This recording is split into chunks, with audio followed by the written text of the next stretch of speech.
नमस्कार साथियों, स्वागत है ओपन स्टडी गुरुकुल परिवार में आप सभी का। रूट वर्ड वोकैबुलरी, जैसा कि मैंने आप लोगों को बताया था कि नीतू सिंह वोकैबुलरी की जो बुक है आप लोगों की मैम की, इसका जितने भी रूट वर्ड की वोकैबुलरी है इनका मैं आपको एक एक करके सभी रूट वर्ड्स का सेक्शनली सॉल्यूशन देने वाला हूं। ठीक है, तो आज की वीडियो में हम कल्चर से जितने भी वन वर्ड्स बनते हैं वो और थियो से जितने भी वन वर्ड्स बनते हैं वो, क्योंकि कम है तो हमने दोनों को एक ही क्लास में मर्ज कर दिया। ठीक है ना, तो कुछ वर्ड्स इसके होंगे, कुछ इसके होंगे, टोटल मिला के जितने भी वर्ड्स हैं लगभग आधे घंटे की क्लास होने वाली है ये। इसके अंदर जो भी वर्ड्स हैं हम लोग डिस्कस करेंगे, प्रैक्टिकली उनको समझने की कोशिश करेंगे। सबसे पहले हम बात कर लेते हैं, जैसे कल्चर है तो एक तो कल्चर नाउन की तरह यूज करते हैं, वो कल्चर अलग होता है। ठीक है, बिहेवियर वो कल्चर अलग होता है, लेकिन ये होता है कल्चर किसी भी चीज का उत्पादन या खेती। या फिर थियो की अगर बात करें, थियो का मतलब होता है भगवान या ईश्वर से कोई चीज रिलेटेड है, धर्म से रिलेटेड है तो उसको थियो बोलते हैं। तो थियो से बने जितने भी वर्ड्स हैं या कल्चर से बने जितने भी वर्ड्स हैं आपको इस बुक में मिल जाएंगे। इनको मैं यहाँ पे वीडियो सॉल्यूशन के थ्रू आपको समझाने की कोशिश करता हूँ। ठीक है, तो चलो भाई, सबसे पहले हम कल्चर की बात कर लेते हैं। कल्चर का मतलब होता है उत्पादन यानी कि खेती। ठीक है, हाँ, तो इसके कितने वर्ड्स हैं देखो। सबसे पहला शब्द आपके सामने है मेरे भाई, सबसे पहला वर्ड आपके सामने है वर्मी कल्चर। अब देखो वर्मी कल्चर क्या होता है, वर्म्स जानते हो ना क्या होता है? वर्म्स जो आपके देखा होगा खेतों में एक कीड़े होते हैं जिससे खेती जो है मजबूत होती है, उसको हम वर्मी कल्चर कहते हैं। इस जो केंचुआ टाइप का होता है ना, इसकी अलग से इसका पालन पोषण किया जाता है ताकि जमीन अच्छी रहे, उपजाऊ बनी रहे, तो इसको वर्मी कल्चर कहा जाता है। रेयरिंग का मतलब होता है पालन।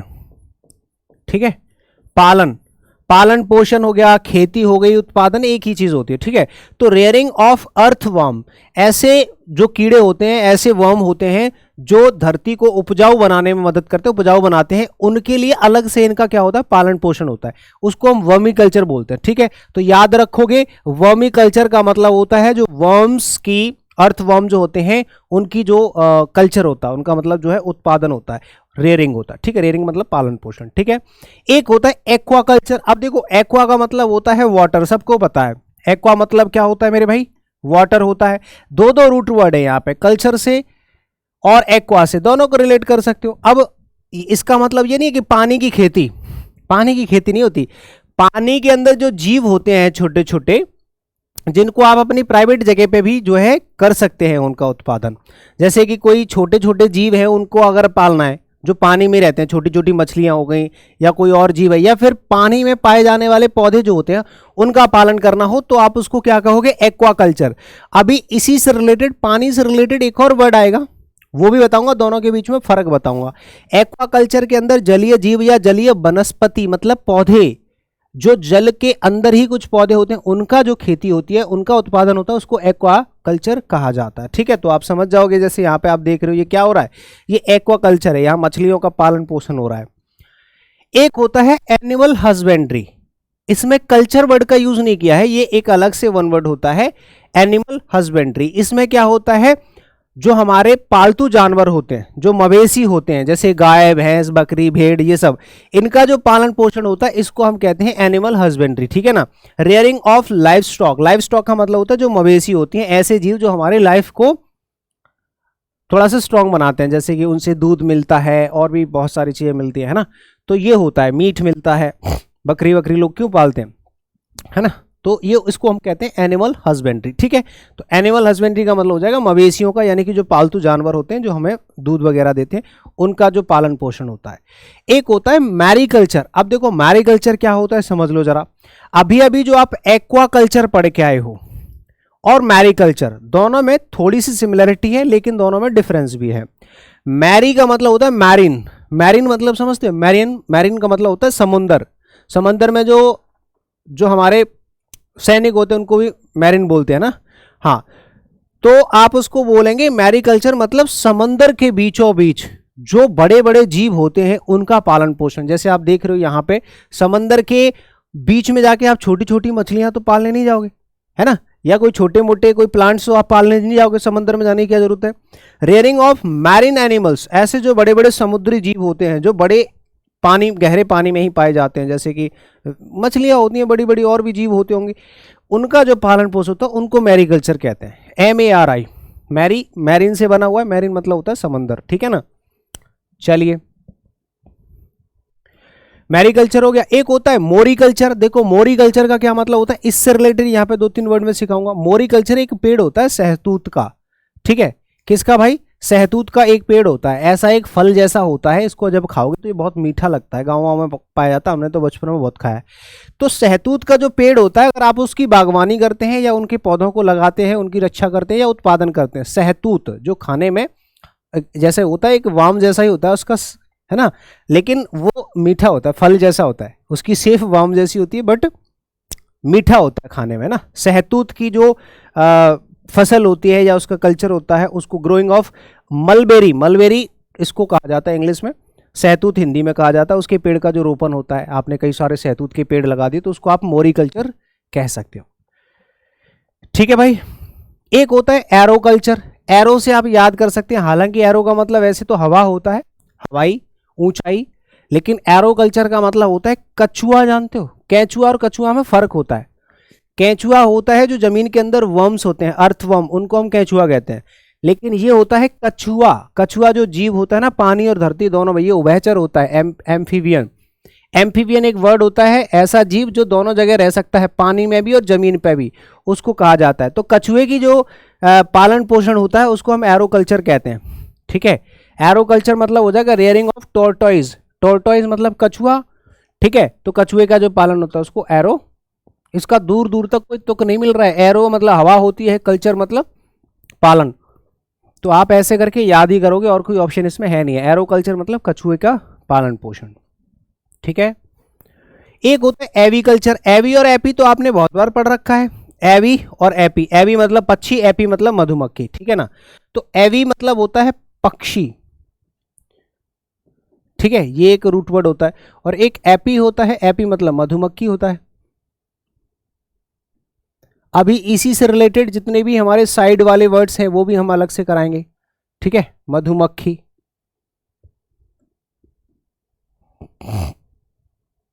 ठीक है भाई, हाँ जी। तो एविकल्चर हो जाएगा रेयरिंग ऑफ बर्ड्स, यानी कि पक्षियों का पालन पोषण जो होता है उसको बोलते हैं। एपीकल्चर हो जाएगा मधुमक्खियों का पालन पोषण, जैसे मधुमक्खियों के हाइव्स बना दिए जाते हैं, जिससे उनका रहने की जगह बना दी जाती है, वो कहीं नहीं जाती, फिर वहीं पे वो अपना छत्ता बनाती हैं, हाइव बनाती हैं, वहीं पे शहद आता है। तो मधुमक्खियों का जो पालन पोषण होता है उसको हम कहते हैं एपीकल्चर, ठीक है भैया, हाँ जी। रेयरिंग ऑफ बीज, मधुमक्खियों का पालन। एक होता है ओलिरीकल्चर। ओलिरीकल्चर क्या होता है, देखो ओलिरीकल्चर होता है सब्जियों का पालन पोषण। यहां से मैं 3 वर्ड आपको सिखाऊंगा। एक तो होता है ओलिरीकल्चर, एक इसके बाद आएगा, सब में डिफरेंस भी बताऊंगा। ओलिरीकल्चर होता है ऐसी सब्जियां जो जिसमें से पत्ते निकलते हैं और वो जमीन पर फैल जाती हैं, जैसे कि खीरा हो गया, ये तो फल खाने के लिए होता है। ऐसे ही लौकी हो गई है, जितने भी ऊपर जमीन के ऊपर जो सब्जियां उगती हैं पत्ते के साथ, ठीक है ना। जैसे ग्रोइंग ऑफ वेजिटेबल्स, वेजिटेबल्स की खेती होती है, दैट स्प्रेड ऑन ग्राउंड, जो ग्राउंड पे ही फैल जाती है, ग्राउंड के अंदर नहीं जाती। जैसे आलू है तो आलू को नहीं कहेंगे, चुकंदर है, गाजर है, आलू है, ये अंदर जाते हैं। एक होती है बेल जैसी फैल जाती है, लता, लता मतलब होता है बेल। जब लता फैल जाती है मतलब बेल फैल जाती है, उसको ओलेरीकल्चर कहा जाता है। ओलेरीकल्चर, ओलेरीकल्चर समझ रहे हो ना। तो ओलेरीकल्चर जैसे ये पौधे हैं तो ये ऊपर जो दिख रहा है इसको ओलेरीकल्चर कहेंगे। एक होता है हॉर्टिकल्चर। हॉर्टिकल्चर क्या होता है, ये बागवानी होती है ना। हॉर्टिकल्चर को बोलते हैं बागवानी, इसको कहते हैं बागवानी। इसमें क्या होता है, पेड़ पौधे लगाए जाते हैं फलों के, इसको बागवानी कहा जाता है। हॉर्टिकल्चर मतलब बाग लगाना। इसमें स्पेशली होता है उद्यान विज्ञान, आप ये कह सकते हैं, ऐसा उत्पादन जहाँ पे पेड़ लगाए जाते हैं बट फलों वाले, फल वाटिका जो होता है ना, उसको हम बोलते हैं हॉर्टिकल्चर। बागवानी करना मतलब गार्डन लगाना, है ना। ये फूलों के भी हो सकते हैं, फलों के भी हो सकते हैं। फलों और सब्जियों या फूलों के, जो फूलों के तो नहीं, फूलों का अलग से वर्ड होगा, फूलों का होता है ये फ्लोरिकल्चर। फलों या कुछ ऐसी स्पेशल सब्जी है उनके पेड़ होते हैं, उनको लगाना, ये हॉर्टिकल्चर में आता है, ठीक है। बागवानी का मतलब होता है पेड़ लगाना। और हॉर्टिकल्चर के अलावा फ्लोरिकल्चर होता है जिसमें फ्लावर्स लगाए जाते हैं। फ्लोरिकल्चर मतलब फ्लावर्स से रिलेटेड हो जाएगा, ठीक है ना, जिसमें आप क्या करोगे, फूलों का जो उत्पादन होता है उसको हम फ्लोरिकल्चर कहते हैं, ठीक है भाई। चलिए, growing of flowers is called floriculture. एक होता है सेरीकल्चर। सेरीकल्चर क्या होता है समझ लीजिए। देखो सेरीकल्चर मतलब होता है जो हमारा कॉटन होता है ना, मतलब जो रुई वगैरह रेशम जो बनता है, रेशम, रेशम के लिए कीड़ा अलग से बनाया जाता है। रेशम का एक कीड़ा होता है, उसी से रेशम बनता है, तो उसका अलग से जो है पालन किया जाता है। रेयरिंग ऑफ सिल्क वर्म्स, जैसे जमीन की मिट्टी को उपजाऊ बनाने के लिए अर्थवर्म की जरूरत पड़ती है, ऐसे ही रेशम की खेती करने के लिए कीड़ा उपजाया जाता है, एक कीड़ा का उत्पादन किया जाता है, उसको हम सिल्क वर्म कहते हैं। उस खेती को, उस पालन पोषण को, रेशम के उत्पादन को हम कहते हैं क्या, सेरीकल्चर। ठीक है, सेरीकल्चर का मतलब हो जाएगा क्या, रेशम का उत्पादन।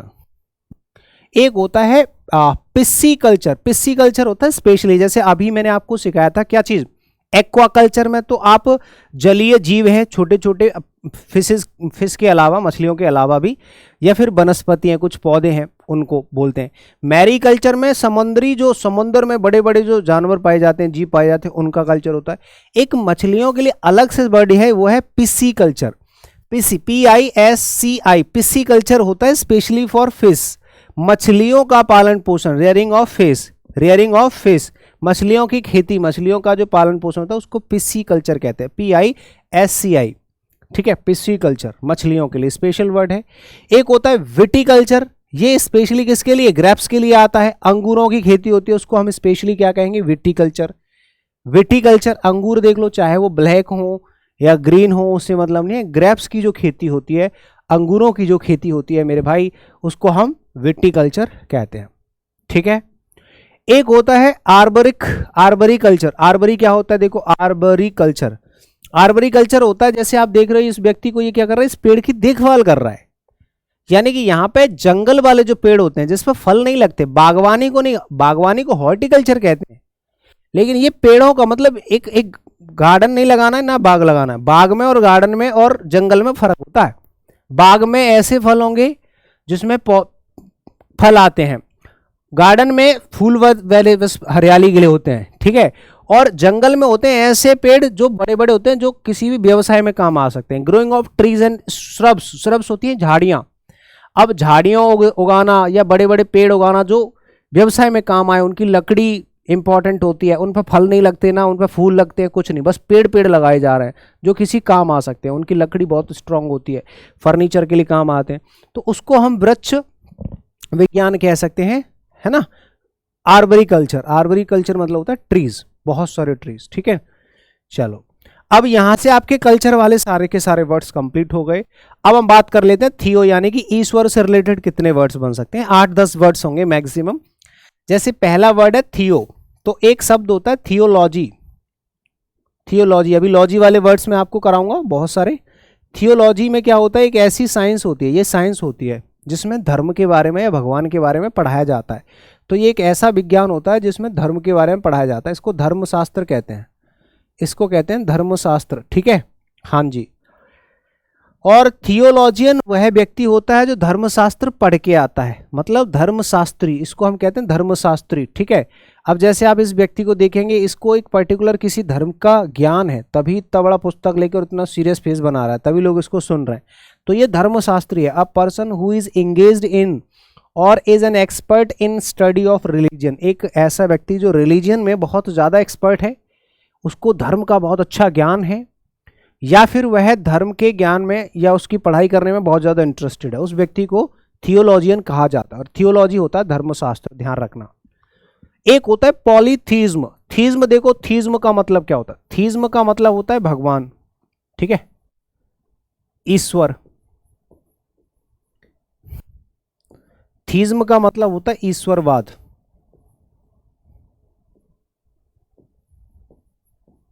ठीक है, और पॉली का मतलब होता है मोर देन वन, एक से ज्यादा। एक ऐसा व्यक्ति है जो एक से ज्यादा भगवानों को मानता है, मतलब कई सारे भगवानों को मानता है, कई ईश्वरों पर एक साथ विश्वास करने को ईश्वरवाद कहेंगे, इसको ईश्वरवाद, ईश्वरवाद या फिर विश्वास, भगवान में विश्वास जो होता है ना, उसको ईश्वरवाद कहते हैं। ठीक है, अगर किसी व्यक्ति का विश्वास है कि बहुत सारे भगवान होते हैं अलग अलग टाइप के, जैसे आप देखोगे यहाँ पे कई तरह के भगवान हैं, अलग अलग दिख रहे हैं, तो ऐसा व्यक्ति जिसके अंदर पॉलीथीज्म होता है, कई तरह के भगवानों को मानने की मान्यता जो होती है, विश्वास होता है, उसको कहा जाता है पॉलीथीज्म। मोनो का मतलब होता है वन, मोनो का मतलब होता है वन, तो एक थीज्म मतलब वन थीज्म, ये होता है ईश्वरवाद। अगर आपके अंदर एक भगवान में ही शक्ति मानने का जो है वाद है, वाद मतलब बिलीफ है, तो उसको हम मोनोथीज्म कहते हैं। ऐसा व्यक्ति जिसको सिर्फ एक ही भगवान में ट्रस्ट है कि बस एक ही भगवान होते हैं, चाहे कोई से ही मान लो, belief in a single god, एक भगवान में बिलीफ रखने वाला, एक ईश्वर पर विश्वास जो होता है उसको हम मोनोथीज्म कहते हैं। एक से ज्यादा होता है तो पॉलीथीज्म कहा जाता है। एक होता है आइडल्ट्री, आइडल्ट्री भी भगवान से ही रिलेटेड है। आइडल्ट्री, आइडल का मतलब होता है मूर्ति, आइडल का मतलब होता है मूर्ति, ठीक है मेरे भाई। तो आइडल्ट्री का मतलब होता है मूर्ति पूजा, इसको हम कहते हैं मूर्ति पूजा। बहुत सारे लोग आपने देखे होंगे मूर्ति पूजा करते हैं, यानी कि उनको मूर्तियों को पूजने का जो है शौक होता है, उनका ट्रेंड होता है, ठीक है। तो मूर्ति पूजा इसको कहा जाता है, वर्शिप ऑफ आइडल्स, मूर्ति पूजन जिसको कहते हैं। ये लोग देखो, एक गाय है या कौन है पता नहीं, जानवर है, इनको पूज रहे हैं, इनकी मूर्ति को पूज रहे हैं, तो इनके कल्चर में है। तो आइडल्ट्री मतलब हो जाएगा मूर्ति पूजन। एक होता है डीज्म। अब देखो डीज्म आप थोड़ा सा देखोगे तो एक अलग सा शब्द है, आप समझने की कोशिश करना। जैसे कुछ लोग भगवान को मानते हैं, कुछ लोग नहीं मानते हैं, कुछ लोग डाउट करते हैं, कुछ लोग ऐसा मानते हैं कि भगवान तो है, मैं मानता हूं, बट मैं भगवान से उम्मीद नहीं करता। हर तरह के लोग हैं, एक तो भगवान को मानते ही नहीं है, दूसरा मानते हैं पूरी तरह से, तीसरा डाउट करते हैं है भी है कि कहीं नहीं है। कुछ लोगों का देख लेते हैं तो मानने लग जाते हैं, नहीं तो नहीं है। कुछ लोग होते हैं कि मैं भगवान को मानता हूं और मैं पूजा भी करता हूं, सब कुछ करता हूं, बट मैं उनसे एक्सपेक्ट नहीं करता कि वो मेरे लिए ये करें, और ना वो कर सकते हैं। ये इतना यकीन है कि भगवान मेरे लिए कुछ नहीं कर सकते, सिंपल सी बात है, बट भगवान को मैं अपना इष्ट मानता हूं, मैं पूजता हूं, बस बात खत्म। ऐसी आस्था को हम डीज्म कहते हैं। ऐसी आस्था को क्या कहते हैं? डीज्म। ये कह रहा है कि ऐसा बिलीफ जो किसी भी एक गॉड में होता है, बट वे भगवान जिनको मैं मानता हूं वो भगवान कभी भी किसी इवेंट को इन्फ्लुएंस नहीं करता। ऐसा नहीं है कि मैंने किसी के साथ बुरा कर दिया तो भगवान मेरे साथ बुरा करेगा, ऐसा मैं नहीं मानता। अपने भगवान को मानता हूं। या मैंने किसी के लिए अच्छा कर दिया तो भगवान मेरे लिए अच्छा करेगा, ऐसा मैं नहीं मानता। और जहां तक है, मैं ऐसा ही टाइप का व्यक्ति हूं, ठीक है। अगर मुझे भगवान से पूजा करनी है तो मैं कर लूंगा, आस्था रखनी है कर लूंगा, रख लूंगा, पर उनसे मुझे उम्मीद नहीं है। अगर मैं किसी के साथ बुरा करूंगा तो भगवान मेरे लिए बुरा करेंगे, ऐसा मैं नहीं मानता, है ना। ये कह रहा है कि वो किसी भी इवेंट को इन्फ्लुएंस नहीं करते, समझ रहे हो ना, बस। तो ऐसी आस्था को डीज्म कहा जाता है। आगे चलते हैं। एक होता है हेनोथीस्ट। मैंने अभी अभी आपको बताया, एक व्यक्ति जो भगवान को मानता है और एक व्यक्ति जो भगवान को नहीं मानता है, और एक व्यक्ति जो है कि अपने भगवान को मानता है लेकिन वो ये नहीं भूलता कि दूसरे लोगों के भी भगवान होते हैं। जैसे कि आजकल लोगों के अंदर ये आस्था होनी चाहिए कि मैं अगर भगवान को मानता हूं तो मुझे ये नहीं कि उनके नहीं है। जैसे कि हिंदू देवी देवताओं को मानते हैं तो अल्लाह को नहीं मानते हैं, जीसस को नहीं मानते हैं, ऐसा नहीं होना चाहिए। तो ऐसी जो आस्था होती है, मेरे भी भगवान है, उनके भी हैं, उनके भी वो मानते हैं, उनके भी भगवान हैं, उनमें भी बिलीव करता है, तो ऐसे इसको कहते हैं henotheist. The worship of one god without denying the existence of other gods. एक ईश्वर पर श्रद्धा है लेकिन मानते हैं कि इनके अलावा भी भगवान है। मतलब हमारी श्रद्धा एक ही भगवान के प्रति है, लेकिन हम ये भी मानते हैं कि और भी भगवान हैं। तो ऐसी श्रद्धा को हम कहते हैं हेनोथिस्ट, ठीक है ना। किसी को डिनाई नहीं करते कि अच्छा होगा भैया, उनके भी भगवान होंगे, हो सकते हैं, ठीक है, होने भी चाहिए, ऐसा करके अगर जो आस्था है वो हेनोथिस्ट होती है। एक होता है एग्नोस्टिक। ये वो है व्यक्ति होता है, कभी कभी तो लगता है कि भगवान है, कभी कभी लगता है नहीं है यार, मतलब ये डाउट करता रहता है भगवान पे, इसको एग्नोस्टिक कहते हैं। अज्ञेयवादी इसको हिंदी में कहा जाता है, अज्ञेयवादी। वह है व्यक्ति जो भगवान की एग्जिस्टेंस में क्या करता है? डाउट करता रहता है, इसको शक रहता है कि कभी है भी है कि नहीं है। One who is doubtful about the existence of God, भगवान के होने पर संदेह करने वाला। तो ये तो डाउटफुल है, चलो ठीक है, ज़्यादातर लोग ऐसे ही हैं जो एग्नोस्टिक होते हैं, क्योंकि कभी कभी लगता है कि हाँ सच में भगवान है, कभी कभी नहीं लगता है कि नहीं। हाँ, और एथिस्ट पूरी तरह से होता है कि भैया नहीं, मैं नहीं मानता भगवान जैसी कोई चीज़ है, ये पूरी तरह से मानता है, नहीं कुछ भी कह लो, मैं नहीं मानता भगवान को, ऐसा व्यक्ति एथिस्ट होता है। एग्नोस्टिक डाउटफुल होता है, ये पूरी तरह से डिनाई कर देता है कि भगवान जैसी कोई चीज़ नहीं है। One who does not believe in existence God. एक होता है पूरी तरह से मानने वाला, वो थीस्ट होता है, ये पूरी श्रद्धा से मानता है, हाँ भैया भगवान है धरती पे, मैंने देखा था आज शाम को ही मेरे सपने में आए थे, रात से हम सपने में आयो। ठीक है, तो one who believes in existence of the God आस्तिक कहा जाता है। ठीक है ना, बस ये हो गए आपके सारे के सारे थीस्ट वाले वर्ड, थियो वाले वर्ड। ठीक है, और आपके कल्चर वाले दोनों छोटे से वीडियो में कंप्लीटली समझ में आ जाएंगे। ठीक है, अगर आप लोगों को किसी भी तरह की देखो पीडीएफ वगैरह आपको मिल जाती है ओपन स्टडी टेलीग्राम चैनल पे, लाइक वाइक कर दिया करो, कमेंट करके बताना कि क्लास आपको कैसी लगती है। ठीक है ना, और ये कॉन्टैक्ट नंबर से अगर आप पेड कोर्स कोई भी लेना चाहते हैं इंग्लिश का फाउंडेशन बैच आने वाले एग्जाम्स के लिए, तो आप यहाँ से ज्वाइन कर सकते हैं। ठीक है ना, thank you so much, see you in the next session, bye bye, take care, जय हिंद।